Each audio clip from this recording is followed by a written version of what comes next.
রমজান মাস আসার পর থেকেই তানিশা আমাকে অনেক হেল্প করছে, আর এখন ওর যা খেতে মন চায় নিজেই বানিয়ে খেয়ে ফেলে। আর ওর নাকি বাদামের খাজা খেতে মন চাচ্ছিল, সেই জন্য আজকে বাদামের খাজা বানালো।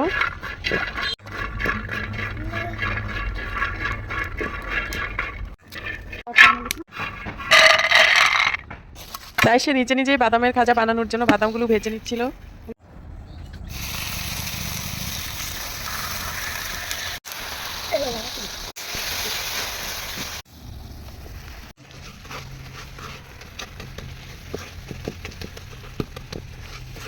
চিনি আর পানি একসাথে দিয়ে নাকি একটা ক্যারামেল তৈরি করে নিতে হবে, আর অল্প আছে কিন্তু তানিশা অনেকক্ষণ টাইম নিয়ে ক্যারামেলটা তৈরি করে নিচ্ছিল।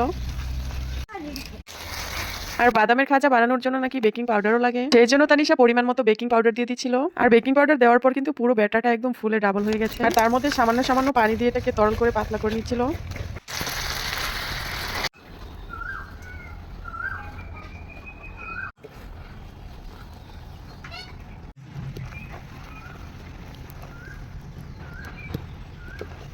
আর ক্যারামেলের কালারটা কিন্তু অনেক সুন্দর হয়েছে, আর এটার উপরে বাদাম দিয়ে একদম কমপ্লিট করে ফেলেছে তানিশা।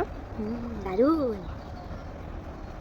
এইদিকে আমাদের ছোট্ট বাবাইটা তো খাওয়ার জন্য অস্থির হয়ে আছে, আর ইফতারির পর আমি এটা খেয়েছিলাম, অনেক মজা লেগেছে আমার কাছে। আর তানিশাও এটা ইফতারির পর খেয়েছিল, কারণ তানিশা আজকে রোজা। আজকে এই পর্যন্তই, দেখা হচ্ছে নেক্সট ভিডিওতে। আল্লাহ হাফেজ।